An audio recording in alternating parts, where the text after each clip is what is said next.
Assalamualaikum. Semoga di tahun yang baru kita jalani ini, kita semua selalu tetap di jalan yang benar ya guys.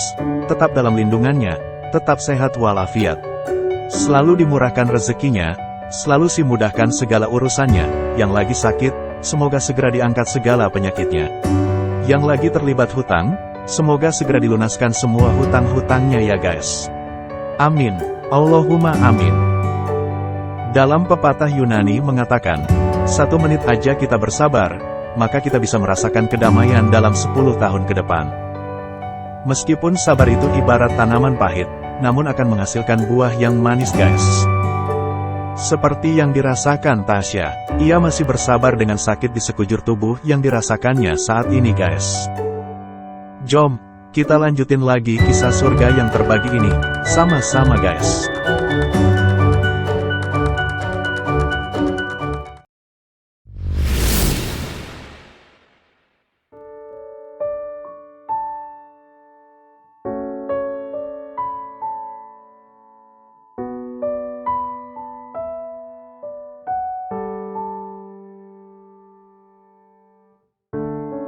Kini ia bisa membuat orang-orang di sekitarnya tersenyum.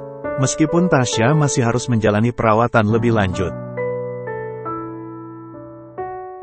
Anne dan Nisa saling berpelukan, saat Tasya berhasil melebarkan kelopak matanya perlahan.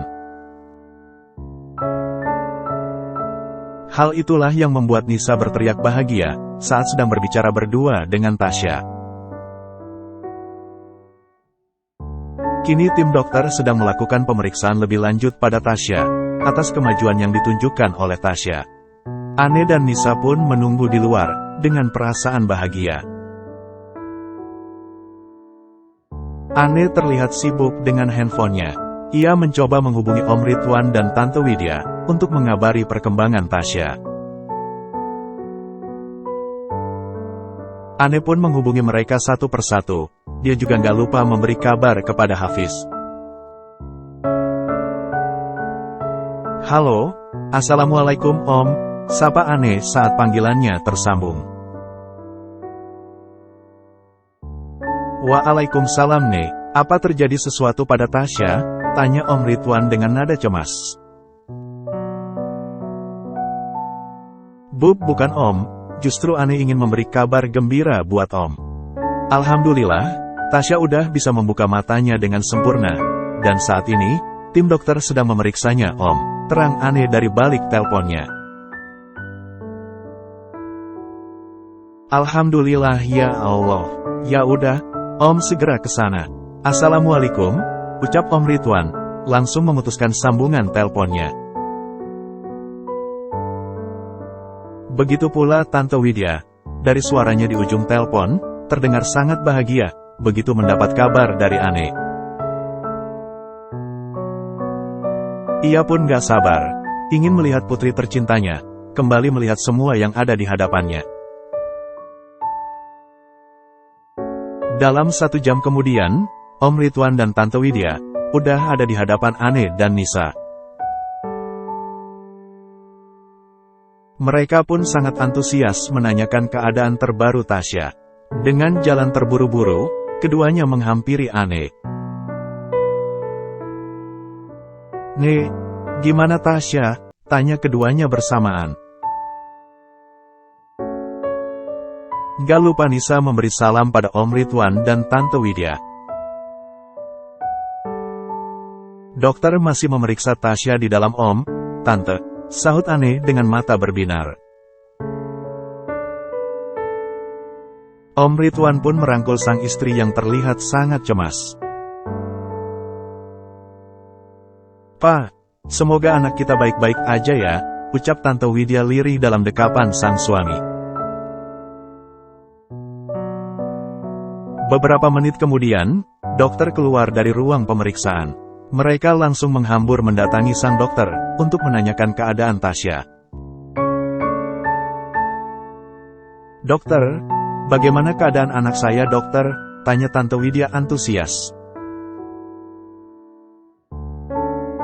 Iya dokter, bagaimana kondisi Tasya? Apa dia baik-baik aja? Imbu Om Ridwan, yang sama cemasnya dengan Tante Widya.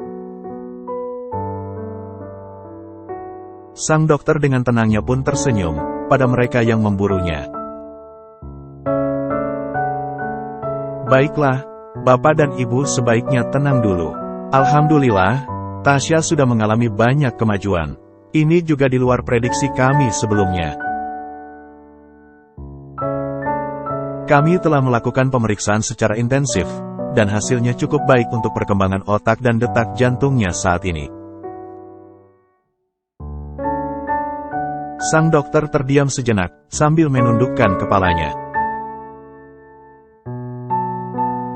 Tapi ada satu hal yang masih belum bisa kembali seperti semula, ungkap sang dokter dengan nada prihatin. "Ma, maksud dokter apa?" tanya Tante Widya, sambil meletakkan tangan kanan di dadanya. "Anak ibu dinyatakan lumpuh, akibat benturan hebat pada bagian tulang pinggulnya," ucap sang dokter. Tante Widya langsung terduduk lemas.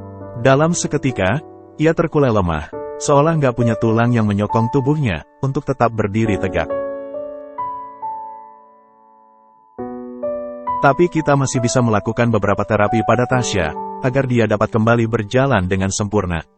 Asalkan dia dapat bersabar, dan mendapatkan dukungan serta perhatian dari keluarga, teman, ataupun sahabatnya," imbuh sang dokter memberi harapan kepada pihak keluarga. "Saya mohon, lakukan yang terbaik untuk putri kami, Dok," pinta Om Ridwan dengan mata sendu, dan penuh harap kepada sang dokter.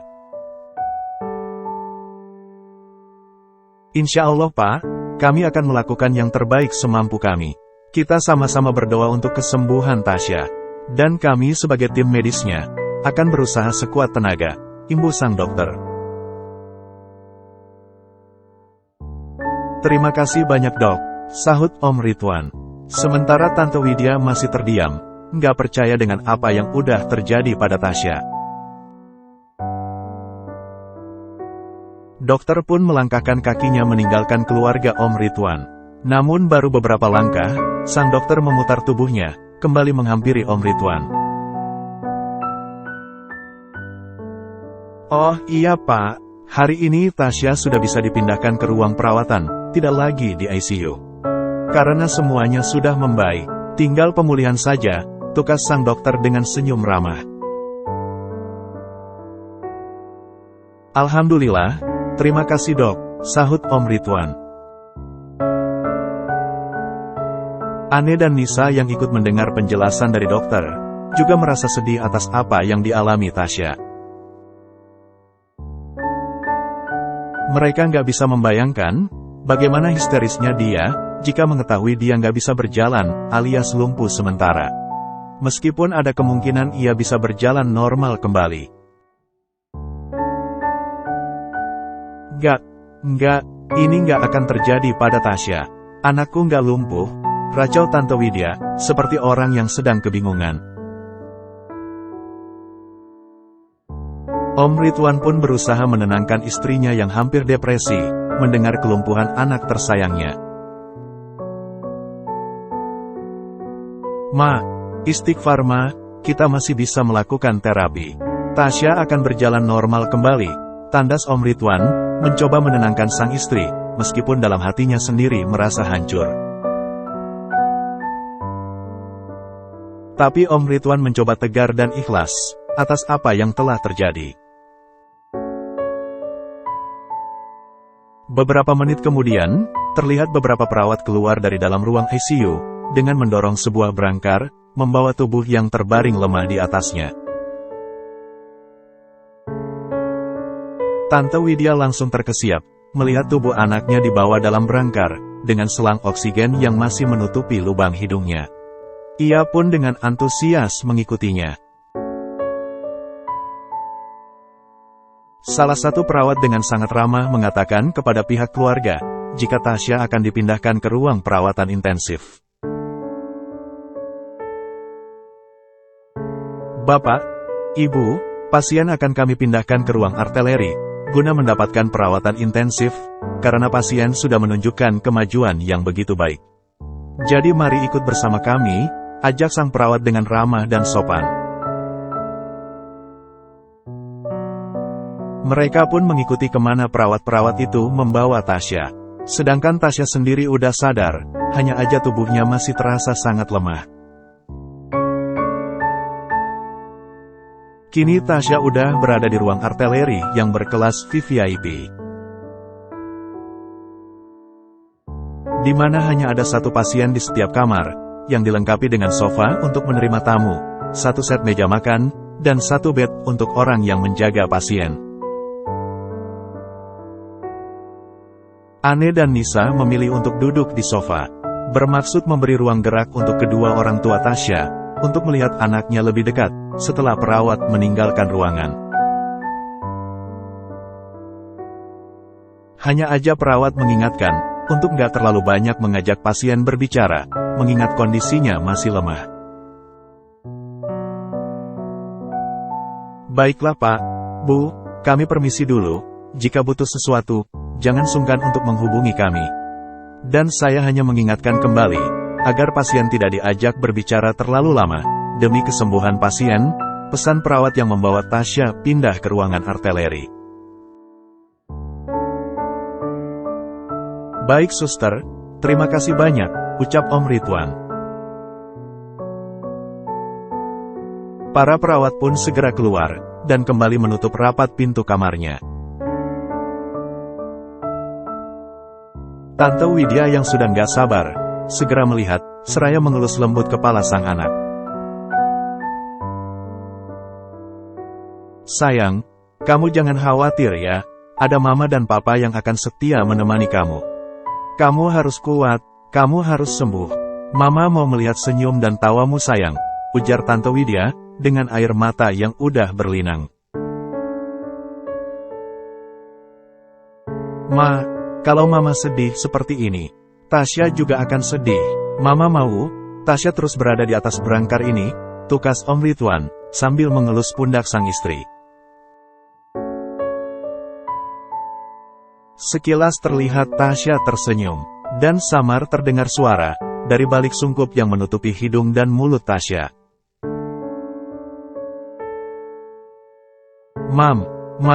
Jangan, nangis, kata Tasya dengan nafas yang tersendat-sendat. Mama nggak nangis sayang, ucap Tante Widya dengan senyuman kesedihan, sembari mengusap jejak air matanya. Anne dan Nisa pun mendekat. Mereka berdiri di sisi kiri Tasya. Tasya dengan sangat perlahan, menolehkan pandangannya ke arah keduanya, lalu tampak ia sedang mengulas senyum. Meskipun perasaan mereka sedang berbahagia saat ini, namun jauh di dasar hati Anne, ia merasa sangat sakit. Melihat orang yang ia sayangi, ia belain, terbaring lemah tak berdaya. Namun itulah takdir Allah, kita nggak bisa menolak apapun rencana yang udah digariskan dalam kehidupan kita. Kita harus ikhlas dan tetap bersyukur, apapun yang terjadi dalam setiap langkah hidup kita. Karena Allah punya rencana yang begitu indah, untuk setiap hambanya. Semangat untuk sembuh Yasha, ucap Anne memberi semangat pada Tasya. Tasya pun tersenyum, sambil menganggukkan kepalanya perlahan. Nisa melirik pada jam LV hitam yang melingkari tangan kirinya. Kemudian ia pamit undur diri, karena udah hampir maghrib. Get well soon, insya Allah, besok aku kesini lagi, ucap Nisa berpamitan pada semua yang ada di ruangan itu, lalu melangkahkan kakinya keluar dari ruangan. Nih, kamu nggak ikut pulang sekalian sama Nisa? Tanya Om Ridwan. Sorot mata Tante Widya begitu tajam pada Anne, mendengar pertanyaan sang suami. Ada apa dengan Tante Widya? Mengapa Tante Widya memandang Anne dengan tatapan yang tajam guys?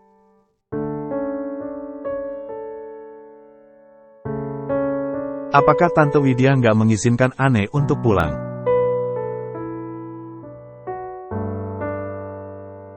Jom, Kita selidiki kelanjutan dari kisah surga yang terbagi pada bab berikutnya di Yurihan Channel guys.